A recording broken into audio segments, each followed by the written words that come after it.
Greetings, everybody. It's Rob from the Sage Tower, and we are back with another book review. This one is a little bit different than the last one. Last time we talked a bit about Brandon Sanderson's Mistborn book. This time we're going to switch gears and talk about another book, and that book specifically is Babel by R.F. Kuang. Now, if you have been in the stores, if you have been in book TikTok, anywhere in terms of fantasy books, you've probably seen this book at least talked about, popped up on your feed, or at least in the stores. It is a very popular book. R.F. Kuang is known for her work in the Poppy War trilogy series, and he kind of followed up with works like Babel and Yellowface. Now, this was a book that I wanted to kind of get into, see what I thought about it.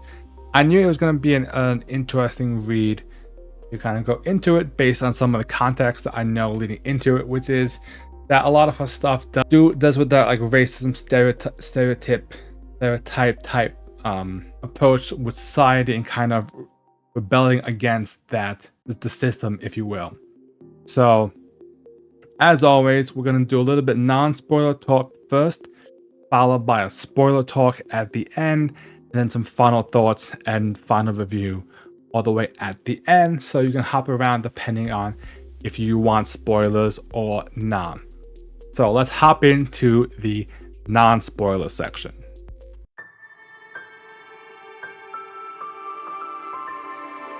Alright, non-spoiler section. This book is interesting. I knew that, obviously, as a white male, this book was going to be something of an interesting read.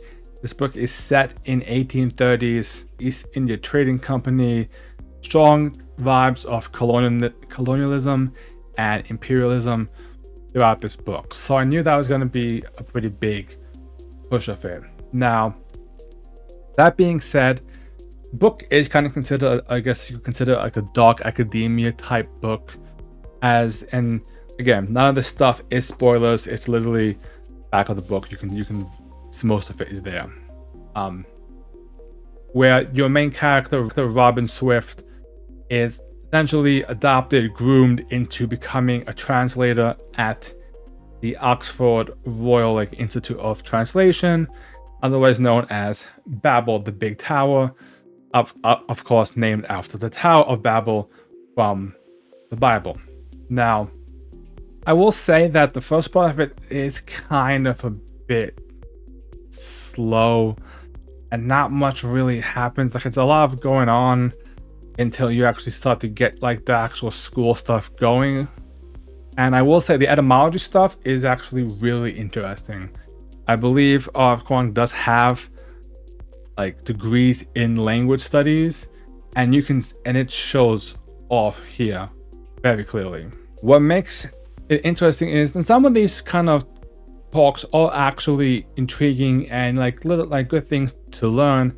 Some of them are pretty straightforward, like you can kind of piece it together yourself, like going from an English word to a Latin word, or like so forth. Like at least going from English to Latin, Spanish, French, those are kind of somewhat similar. Obviously, the ones when it kind of connects a word from English to like Chinese or like Arabic, those kind of words, those may be a bit more. If you're not familiar with those languages, you probably wouldn't know those. That being said, this book, in my opinion, has some pretty big pitfalls to it, and there are a lot of the stuff that I feel like kind of hinders, in my opinion, what could have been a really good story. And we'll go over some of them here briefly as we can. One is the excessive use of footnotes. What I mean by footnotes is obviously that little like blurb at the bottom sometimes when like you reference something. I feel like instead of just doing that as a reference, a lot of times the footnotes are themselves actual like expositions, backstories, more details into something that's happening in there. And it's kind of like, well, why isn't that in the actual story?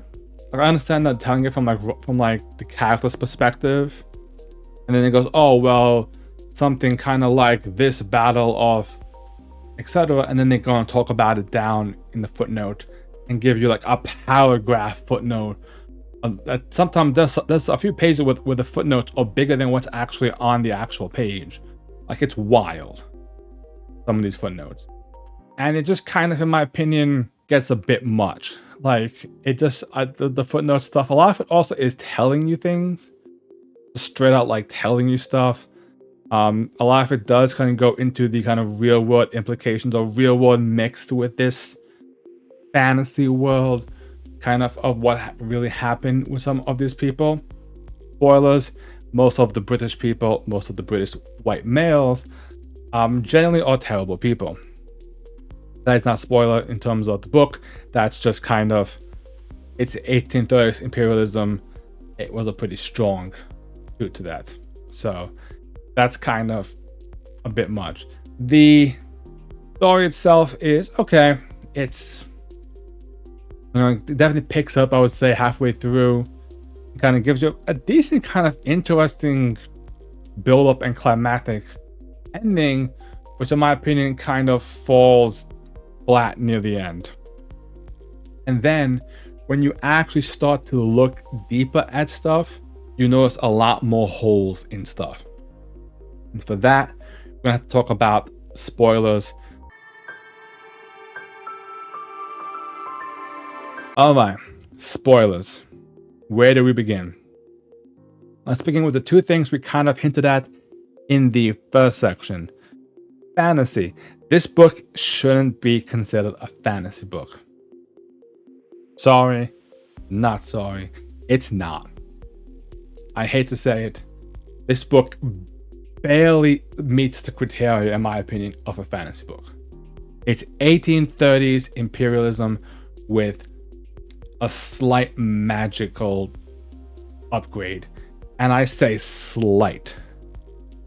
But what it is, and that, the silver does all these cool things, but it doesn't actually do anything super magical, really. It makes things better. It's almost, you could almost substitute it as a metaphor for like modern technology, industrial revolution type stuff. Like, it's just making things better, more efficient. It's not mind-blowing technology here. We're not seeing mind-blowing magic going on. And everything else is strangely pretty much the same. Everything is, it's not like they're flying ships. It's not like cities are, ran by some magical powers. Yes, silver is prominent throughout most of England, but like everything is strangely exactly how history did it. And that's kind of weird. So that very light sprinkle of silver fantasy, which again, there's maybe 2 or 3 translations they talk about in the book that may be like super magical. The rest of them are pretty much making things a bit more efficient, less tired, stronger, that kind of stuff. And they also, I don't think they ever talk about why silver. Like, why not gold? Why not bronze? Why is silver the only material that is used for this? How did they figure it out? Like, you start to figure out that the kind of world building isn't there because it's just the world as we know it, with a little magic in there. Barely. It's like a little doop, Salt Bay, just sprinkle it. Not much. The other part is we kind of talked about the footnotes. We talked about the kind of build up to the story and everything. And I'm sorry, I don't know how many people felt this. The interludes in this book were a nightmare for me. They were a nightmare for me. A lot of times the interludes came in 3 or 4 chapters too late, in my opinion. Like, we got the backstory, we got the interlude for Remy, interlude for Letty, kind of bit too late in them. Yes, at that point we already know like what happened with Letty. Yes, it's kind of giving us the perspective from her side of things. That's nice. But at that point, where it's been so many chapters in, your mind's already made up about what you think of these people. And don't get me started on the interlude for Victoria, to end the book with her interlude, that just annoyed me to no end. You have this decent like climactic moment with Robin at the end with the tower, and then you go from that to the backstory of Victory and like what she's doing now. And I'm like, what? That's probably one of the last things I'm concerned about right now. Really, it's so little of the things I'm concerned about. Why are we talking about that? Mind-boggling. On top of that, speaking of the cohort of group that we have, I had high hopes for Letty. I had high hopes. I was like, okay, Letty's gonna be our white character who is gonna like be the sympathizing, white character in the story. She's a woman. She kind of show you the sexism against females, even if they're white, and she can understand that and kind of ally with the other three.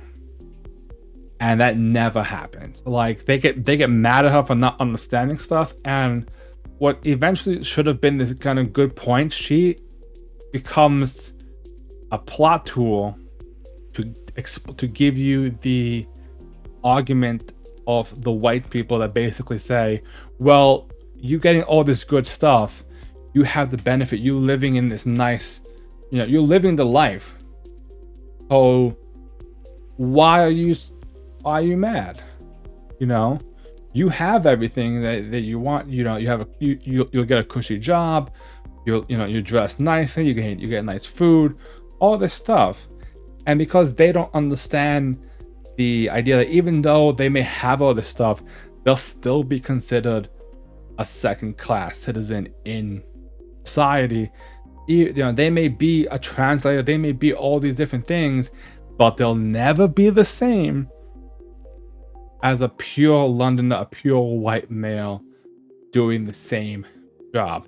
They'll always be seen as lesser. And I can understand that point.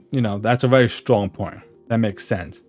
It pained me that Letty was the one used for that. Like, I would have liked one white character to not have been a total disaster in the book. And there isn't one. There isn't a single one. You could maybe say Professor Kraft, I think is I believe she's white, but like, I'm not counting her because we barely see her. We see Playfair more than we do her, to be honest. That kind of hurt me. And then when you kind of start to extrapolate from that, the other characters are pretty one-dimensional. We get a good showing into Rami and Victoria at the beginning, and then they kind of just become plot devices. They don't really have much behind them. We just know Remy's the angry one. He's angry at society. He's angry at everything, and that's kind of his like one sentence description about him. Robin is a whole other ball game. Like this, he's confused through like 70% of this book. He doesn't know what he's doing. He doesn't. He's like, do I like this life? Do I not like this life?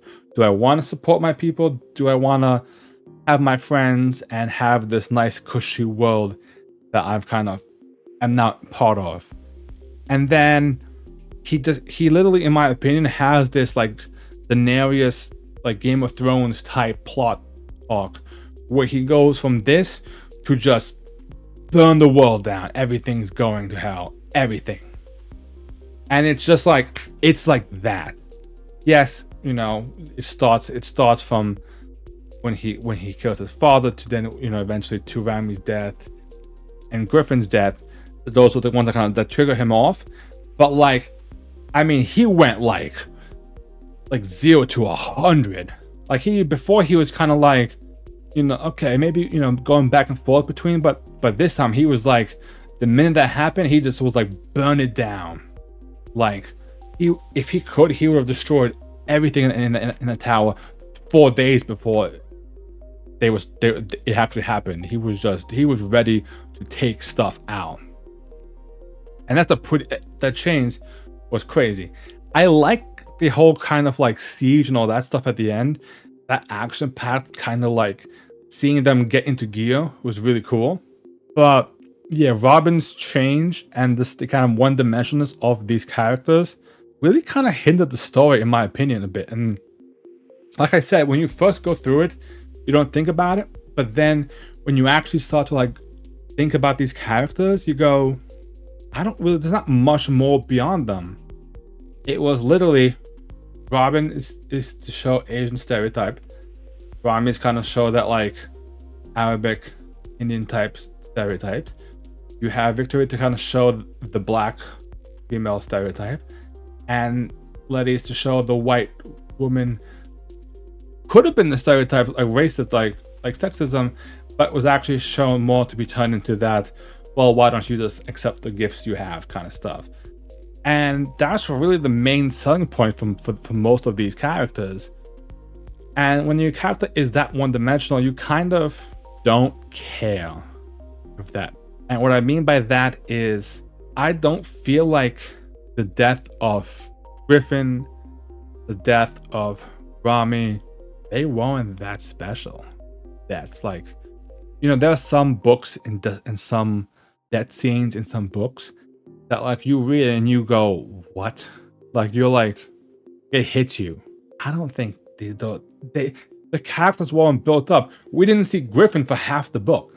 He was there for the first part, was kind of like a dick for most of it to Robin, came back for a little bit, and then came back and then like died.